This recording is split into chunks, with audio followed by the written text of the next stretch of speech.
ஆவியின் பட்டயம் இது கிறிஸ்துவின் வசனம். ஆவியின் பட்டயம் கிறிஸ்துவின் வசனம் நித்திய ராஜ்ய புது வாழ்வு வழங்கும். ஆவியின் பட்டயம் நித்திய ராஜ்ய புது வாழ்வு வழங்கும். ஆவியின் பட்டயம். Welcome to EKN Bible school.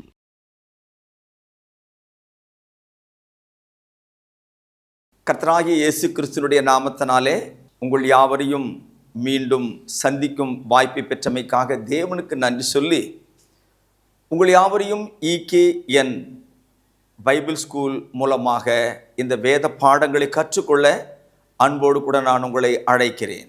சகோதரர்களே, சகோதரிகளே, அன்பான தேவ பிள்ளைகளே, பாவத்தினுடைய தன்மைகளை குறித்து நாம் படித்து வருகிறோம்.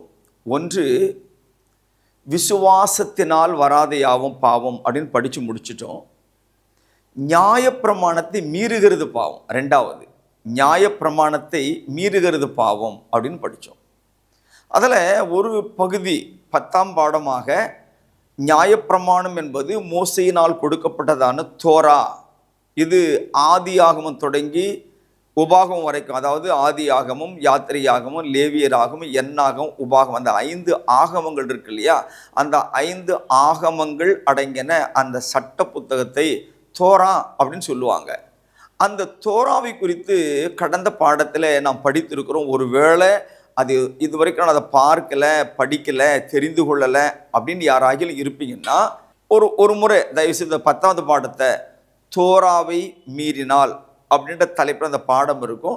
அந்த பாடத்தை ஒரு முறை கவனித்து அதன் பிறகு இதை நீங்கள் பார்ப்பீங்கன்னா இன்னும் கூட புரியும், இன்னும் கூட உங்களுக்கு அது ஒரு ஆசீர்வாதமாக இருக்கும். இப்போ பழைய ஏற்பாடு எபிரேய மொழியிலே எழுதப்பட்டது. அதில் சட்டம், பிரமாணம், கட்டளை, உபதேசம், இதுக்கு எல்லாத்துக்கும் ஒரே வார்த்தை தோரா. புதிய ஏற்பாடு பார்த்தீங்கன்னா அது கிரேக்க மொழியில் எழுதியிருக்கு. கிரேக்க மொழியில் என்ன வார்த்தை அப்படின்னு பார்த்தீங்கன்னா, எந்த இடத்துலலாம் நியாயப்பிரமாணம் என்று வருகிறதோ, மோசையின் பிரமாணம் என்று வருகிறதோ, அந்த இடத்துலலாம் தோரா என்பதற்கு பதிலாக, அந்த தோரான்றது வேற மொழி இல்லையா, தோரா என்பதற்கு பதிலாக நோமோஸ் என்ற கிரேக்க வார்த்தை பயன்படுத்தப்பட்டிருக்கு. நல்லா புரிஞ்சுக்குங்க. அதாவது மொழிகள் வேறு, அர்த்தங்கள் ஒன்று. உதாரணமா, பாவம் அப்படிங்கிறது என்னுடைய தாய்மொழி தமிழ், பாப்பமுலு அது தெலுங்கு, சின் அப்படிங்கிறது ஆங்கிலம். இது எபிரேய மொழியில் போவீங்கன்னா சேட்டா, கிரேக்க மொழியில் அமட்சியா.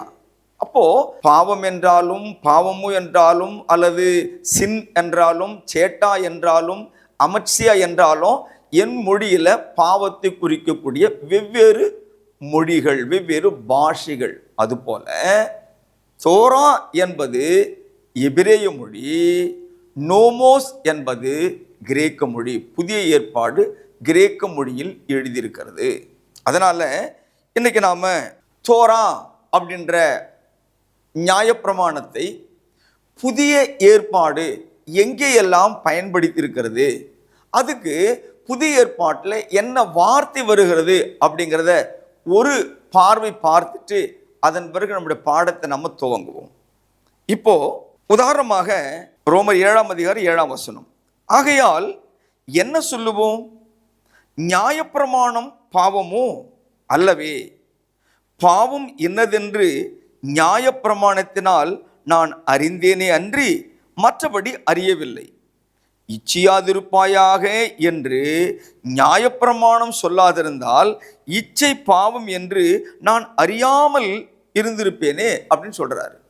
இப்போ இந்த ஒரு வசனத்துல மட்டும் எத்தனை முறை நியாயப்பிரமாணம் நியாயப்பிரமாணம் நியாயப்பிரமாணம் என்று வந்தது அப்படின்றத கணக்கிட்டு பார்த்தீங்கன்னா, பழைய ஏற்பாட்டில் நியாயப்பிரமாணத்தை என்ன வார்த்தை?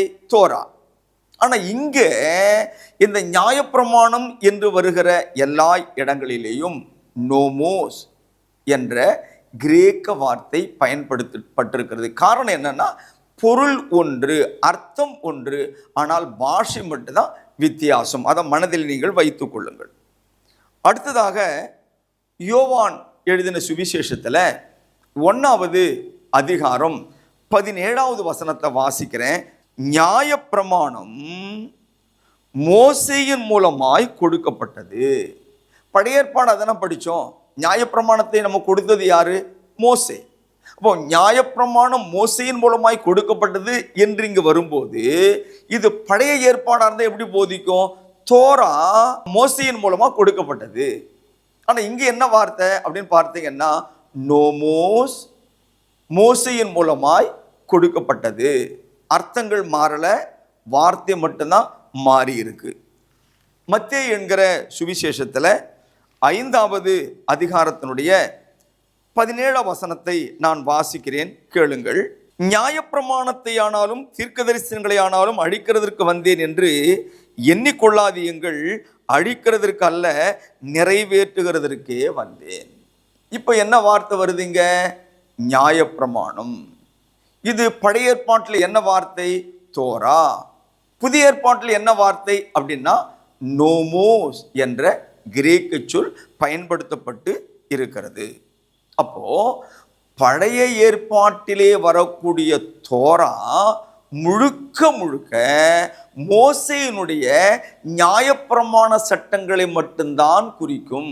நல்லா புரிஞ்சுக்குங்க. பழைய ஏற்பாட்டிலே வரக்கூடிய எபிரேய வார்த்தையான தோரா அப்படிங்கிற அந்த பதம் மோசேயின் மூலமாய் கொடுக்கப்பட்டதான நியாயப்பிரமாணத்தை மட்டும்தான் குறிக்கும், மற்ற பிரமாணங்களை குறிக்காது. அப்படின்னா புதிய ஏற்பாட்டில் பார்த்தீங்கன்னா நோமோஸ் அப்படிங்கிற அதே தோராவை குறிக்கக்கூடிய வார்த்தை தான் இருக்கு. அப்போ நோமோஸ் என்ற வார்த்தை முழுக்க முழுக்க புதிய ஏற்பாட்டிலே மோசேயின் பிரமாணங்களை தான் குறிக்குதா அப்படின்னு ஒரு கேள்வி கேட்டீங்கன்னா அது தவறான கண்ணோட்டம். இங்கே தான் நம்ம ஜாக்கிரதையை புரிந்து கொள்ள வேண்டும். தோரா என்பது மோசேயின் சட்டத்தை குறிக்கக்கூடிய வார்த்தை, அது மற்றது குறிக்காது. ஆனால் நோமோஸ் என்பது இதுவரைக்கும் நான் படிச்சும் இல்லையா, அந்த இடங்களிலே மோசேயின் சட்டத்தை தான் குறித்தது. மோசே மூலமாக கொடுக்கப்பட்ட நியாயப்பிரமாணத்தை மட்டும்தான் அது குறிக்கிறது. ஆனால் எல்லா இடங்களிலும் அப்படி அல்ல. அந்த இடம் கண்டு நாம் பொருளை அறிந்து கொள்ள வேண்டும். இல்லை அப்படின்னா கருத்து தப்பா போயிடும், உபதேசம் தவறுதலா போயிடும். நல்லா புரிந்து கொள்ளுங்கள். மீண்டும் சொல்லுகிறேன், தோரா என்பது மோசேயின் மூலமாய் கொடுக்கப்பட்ட நியாயப்பிரமாணத்தை மட்டும் குறிக்கக்கூடியதான எபிரேய சொல். அந்த சொல்லுக்கு சரியான கிரேக்க வார்த்தை என்னன்னா நோமோஸ். புதிய ஏற்பாட்டிலே நோமோஸ் என்ற அந்த இடங்களில் மோசேயின் நியாயப்பிரமாணத்தை குறிக்கிறது. ஆனால் நியாயப்பிரமாணத்தை மட்டும்தான் குறிக்குமா அப்படின்னு கேட்டீங்கன்னா அது தப்பு. இப்போ நான் சில வசனத்தை உங்களுக்கு படித்து காட்டுறேன் பாருங்க. என் கூட நீங்கள் பைபிள் எடுத்து பக்கத்தில் வைத்து நான் சொல்கிற வசனங்களை நீங்கள் எடுத்து ஒரு முறை படிக்கணும். அப்போ தான் உங்களுக்கு விளங்கும். நான் சொல்கிறத கதையாக கேட்டுட்டு போகாதீங்க. ரோமர் என்ற புத்தகத்தில் 8வது அதிகாரத்தின் 2வது வாக்கியத்தை வாசிக்கிறேன், கேளுங்க. கிறிஸ்து இயேசுவினாலே ஜீவனுடைய ஆவியின் பிரமாணம் என்னை பாவம் மரணம் என்பவைகளின் பிரமாணத்தினின்று விடுதலையாக்கிற்றே. நல்லா பாருங்க, இந்த இடத்துல கிறிஸ்து இயேசுவினாலே ஜீவனுடைய அந்த பிரமாணத்தை என்ன பேர் வைக்கிறார்னா ஆவியினுடைய பிரமாணம் அல்லது ஆவியின் பிரமாணம். இந்த ஆவியின் பிரமாணம் யார் மூலமா வந்தது அப்படின்னா கிறிஸ்து இயேசுவினாலே வந்த பிரமாணம். இது மோசேயின் மூலமா வந்த பிரமாணம் கிடையாதுங்க. இது கிறிஸ்து இயேசுவினாலே புதிய ஏற்பாட்டிலே கொடுக்கப்பட்டதான ஆவியின் பிரமாணம். இந்த ஆவியின் பிரமாணம் என்ற இடத்திலையும் நோமோஸ் என்ற வார்த்தை கிரேக்க வார்த்தை தான் பயன்படுத்தப்பட்டிருக்கிறது. ஆனால் இந்த ஆவியின் பிரமாணம் என்பது கிறிஸ்துவினாலே வந்த பிரமாணம். இந்த ஆவியின் பிரமாணம் என்பது மோசேயின் மூலமாக வந்த பிரமாணம் அல்ல. இது தோராவை குறிக்கவில்லை. அப்படிங்கிறத நான் உங்க மனதிலே ஆழமா பதிய வைத்துக் கொள்ள வேண்டும் என்று விரும்புகிறேன். தேவனும் அதை எதிர்பார்க்கிறார். யாக்கோபு அப்படின்ற புத்தகத்தில் 1வது அதிகாரத்துக்கு போங்களேன். 25வது வசனத்தை நான் வாசிக்கிறேன். சுயாதீன பிரமாணமாகிய பூரண பிரமாணத்தை உற்று பார்த்து, இது நியாயப்பிரமாணம் அப்படின்னு பேசல, இது மோசையின் பிரமாணம் என்று பேசல. ஆனால் இங்கே 2 வார்த்தைகள் பயன்படுத்தப்பட்டிருக்கு. ஒன்று சுயாதீன பிரமாணம், சுயாதீன பிரமாணம் என்று பேசுகிறது. அடுத்து அதே வசனத்தை கவனித்தால் சுயாதீன பிரமாணமாகிய பூரண பிரமாணம், பூரண பிரமாணம். இந்த சுயாதீன பிரமாணம் என்ற இடத்திலேயும் பூரண பிரமாணம் என்ற இடத்திலேயும் நோமோஸ் என்ற கிரேக்க சொல் பயன்படுத்தப்பட்டிருக்கிறது. ஆனால் இந்த இரண்டுமே மோசே கொடுத்த தோராவை குறிக்கக்கூடிய வார்த்தைகள் அல்ல. நோமோஸ் நம்ம மத்தியில படித்தோம், நோமோஸ் நம்ம ரோமர்ல படித்தோம். அங்கே படிக்கும்போது அந்த இடத்திலேயும் நோமோஸ் என்ற வார்த்தை மோசே மூலமாக கொடுக்கப்பட்ட தோராவை குறிக்கிறது என்று படித்தோம். ஆனால் இங்கே தோராவை குறிப்பதற்கு பதிலாக சுயாதீன பிரமாணம், பூரண பிரமாணம் என்கிற கிறிஸ்து இயேசுவினாலே வந்த பிரமாணங்களை, புதிய ஏற்பாட்டு ஆவிக்குரிய பிரமாணங்களை நமக்கு போதிக்கிறது. இன்னும் ஒரு வசனத்தை நான் தெளிவுபடுத்த விரும்புகிறேன். கலாத்தியர் 6வது அதிகாரத்தில் 2வது வசனத்துக்கு உங்க பக்கத்தை திருப்புங்களேன். என் கூட சேர்ந்து அந்த வசனத்தை உற்று பாருங்க. ஒருவர் பாரத்தை ஒருவர் சுமந்து இப்படியே கிறிஸ்துவனுடைய பிரமாணத்தை நிறைவேற்றுங்கள். சுயாதீன பிரமாணம் ஒன்று, பூரண பிரமாணம் இன்னொன்று, ஆவியின் பிரமாணம் வேற நம்ம படித்தோம். இந்த இடத்துல கிறிஸ்துவின் பிரமாணம் என்று வருகிறது. இப்போ இது வரைக்கும் எத்தனை படிச்சிருக்கோம் பாருங்களேன். ரோமர் 8:2 ஆவியின் பிரமாணம், யாக்கோபு 1ஆம் அதிகாரம் 25ஆம் வசனத்தில் சுயாதீன பிரமாணம், பூரண பிரமாணம், கலாத்தியர் 6ஆம் அதிகாரம் 2ஆம் வசனத்தில் கிறிஸ்துவின் பிரமாணம். இன்னும் கூட 2-3 வசனத்தை உங்களுக்கு கொடுக்குறேன் பாருங்களேன். யாக்கோபு 2ஆம் அதிகாரம் 8வது வசனத்தை பார்த்தீங்கன்னா ராஜரீக பிரமாணம், ராஜரீக பிரமாணம். இப்போ இது எல்லாம் எதை குறிக்கிறது? தோராவா, மோசையினுடைய அந்த ஆதியாகமும் யாத்திரையாகவும் லேவியராகவும் என்னாகும் என்கிற அந்த ஆகமங்களில் சொல்லப்பட்டிருக்கிறதான அந்த சட்டங்களை குறிக்கிறதா, அந்த பிரமாணங்களை குறிக்கிறதா என்றால் இல்லை. ஆனால் பயன்படுத்தப்பட்ட வார்த்தை அப்படின்னு பார்த்தீங்கன்னா நோமோஸ் என்கிற கிரேக்க வார்த்தை தான். இப்போ எபிரேயர் அப்படின்ற புத்தகத்தில் உங்க பேஜ் அப்படியே புரட்டுங்க. 8வது அதிகாரத்துக்கு எடுத்துக்கொள்ளுங்க. 8ஆம் அதிகாரத்தில் 10வது வசனத்தை நான் வாசிக்கிறேன், கேளுங்க. எபிரேயர் 8ஆம் அதிகாரம் 10வது வசனம். அந்த நாட்களுக்கு பின்பு நான் இஸ்ரவேல் குடும்பத்தாரோடே பண்ணும் உடன்படிக்கையாவது, கவனிங்க, உடன்படிக்கை, என்னுடைய பிரமாணங்களை அவர்களுடைய மனதிலே வைத்து அவர்களுடைய இருதயங்களில் அவைகளை எழுதுவேன். நான் அவர்கள் தேவனாய் இருப்பேன், அவர்கள் என் ஜனமாய் இருப்பார்கள். இந்த புது உடன்படிக்கைன்னு சொல்றாருல்ல, அதே வசனத்துல நான் அவங்களுடைய பிரமாணம் என்ற ஒரு வார்த்தை வருது இல்லையா, இதை 9வது வசனத்துல வாசிக்கும் போது அவர்களுடைய பிதாக்களை எகிப்து தேசத்தில் இருந்து கொண்டு வரும்படிக்கு நான் அவர்களுடைய கையை பிடித்த நாளிலே அவர்களோடு பண்ணின உடன்படிக்கையை போல இது இருப்பது இல்லை. அந்த உடன்படிக்கையிலே அவர்கள் நிலை நிற்கவில்லையே, நானும் அவர்களை புறக்கணித்தேன் என்று சொல்லுகிறார். இந்த இடத்துல தேவன் சொல்லுகிற புது உடன்படிக்கை என்ற வார்த்தை, பிரமாணங்கள் என்ற வார்த்தை நோமோஸ் என்கிற கிரேக்க வார்த்தையினால் பேசப்பட்டிருந்தாலும் கூட இந்த பிரமாணம் என்பது, இந்த உடன்படிக்கை என்பது பழைய ஏற்பாட்டு தோராவை குறிப்பிடவில்லை அப்படிங்கிறத தயவு செய்து புரிந்து கொள்ள வேண்டும். இங்க நாம கொஞ்சம் தவறினாலும் எல்லாமே தப்பா போயிடும். ஒன்று புரிந்து கொள்ளுங்கள், மோசையின் மூலமாக தேவன் இந்த நியாயப்பிரமாண சட்டத்தை கொடுத்தார் இல்லையா, நேரடியாக தேவன் மோசை கிட்ட அதை கொடுக்கல. அதுக்கு இடையில எத்தனை கட்டங்கள் இருக்கிறது அப்படிங்கிறத நாம் புரிந்து கொள்வதற்காக முதலாவது அப்போஸ்தலர் நடபடிகள் 7வது அதிகாரம் 38வது வசனத்தை வாசிக்க கேளுங்கள். சீனாய் மலையில் தன்னுடனே பேசின தூதனோடும் நம்முடைய பிதாக்களோடும் கூட வனாந்தரத்திலே சபைக்குள் இருந்தவனும் நமக்கு கொடுக்கும்படி ஜீவ வாக்கியங்களை பெற்றவனும் இவனே அப்படின்னு சொல்லிட்டு, அந்த ஜீவ வாக்கியங்களை எப்படி மோசே பெற்றுக்கொண்டான் என்பதை கலாத்தியர் 3வது அதிகாரத்துல 19வது வசனத்துல ரொம்ப அழகா தெளிவுபடுத்தி பேசுறத பார்க்கிறோம். அப்படியானால் நியாயப்பிரமாணத்தின் நோக்கம் என்ன?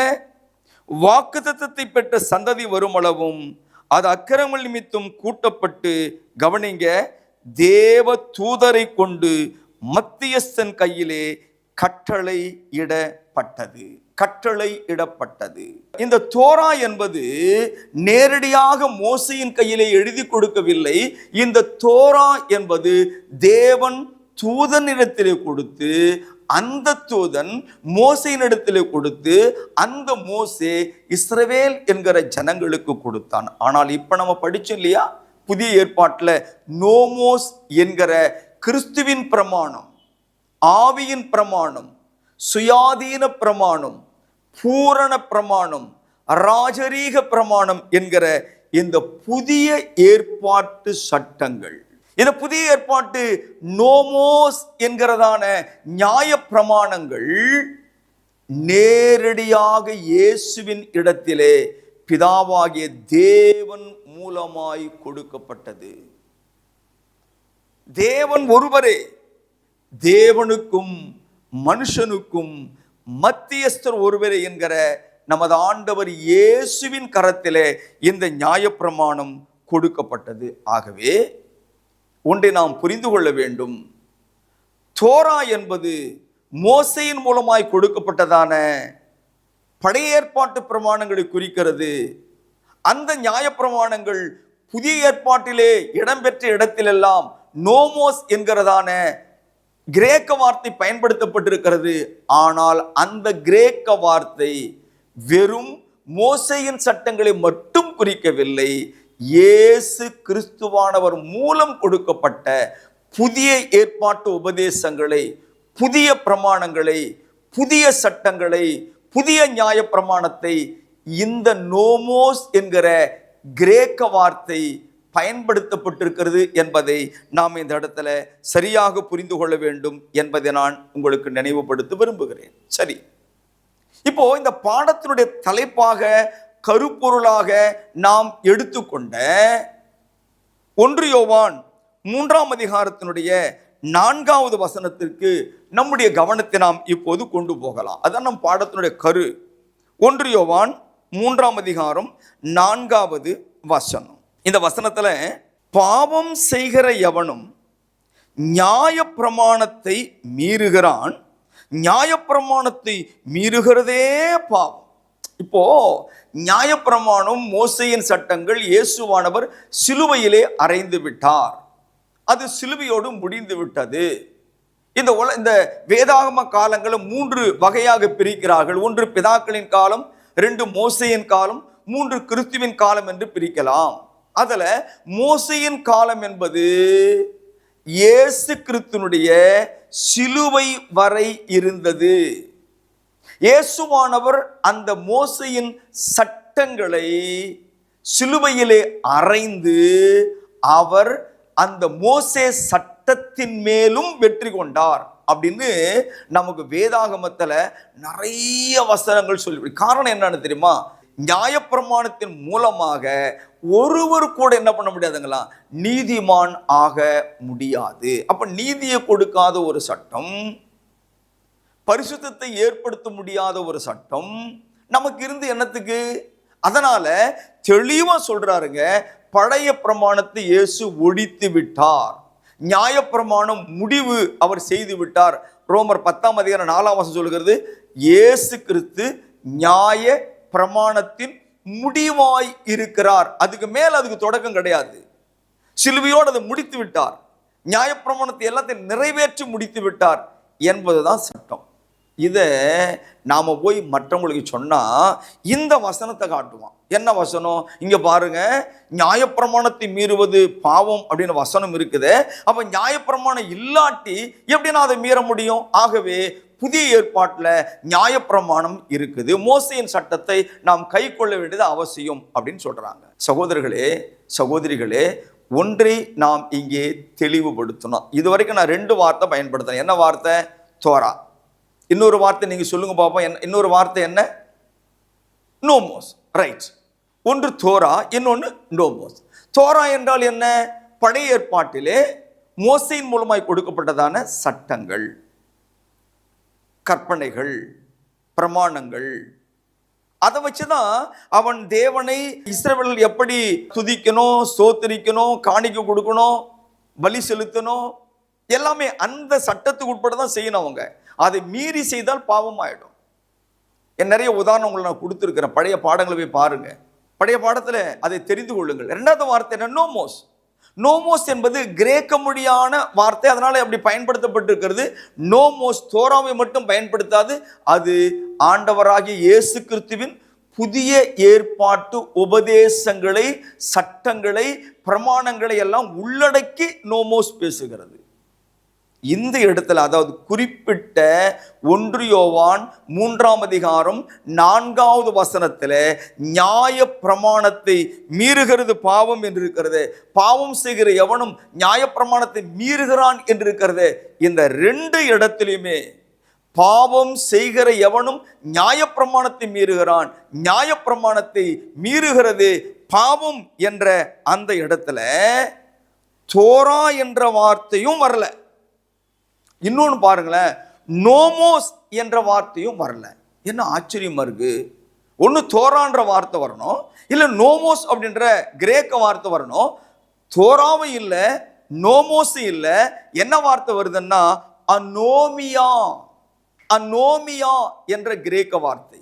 இந்த அனோமியா என்ற கிரேக்க வார்த்தை என்ன பொருள் என்றால் சட்டம் இன்மை, நியாயப்பிரமாணம் இன்மை, கட்டளையை மீறுதல், தேவனுடைய சட்டத்தை புறக்கணித்தல், சட்டம் இல்லாத ஒரு வாழ்க்கை, ஒழுங்கற்ற ஒரு வாழ்க்கை.